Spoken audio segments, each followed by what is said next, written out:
la energía que fluye hoy. 11 Lagartija Amatlactli Huanse Quetzpali. 11 Lagartija nos recuerda la agilidad y la capacidad de adaptación. El Quetzpali, guardián humilde de la tierra, simboliza la renovación constante y la fuerza discreta que sostiene la vida.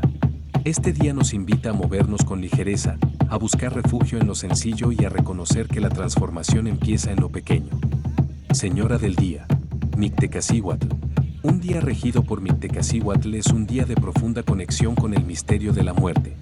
La señora del Mictlán nos recuerda que la vida y la muerte son parte de un mismo ciclo y que honrar a los ancestros es también honrar nuestra propia raíz.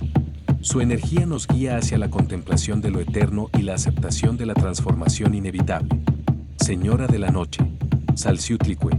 Cuando la regente de la noche es Salciutlicue, la de la falda de fuego y turquesa, la energía se centra en la fertilidad, la tierra y el poder creador. Su presencia nos envuelve con la fuerza del fuego que da vida y con la belleza de la turquesa que refleja el cielo.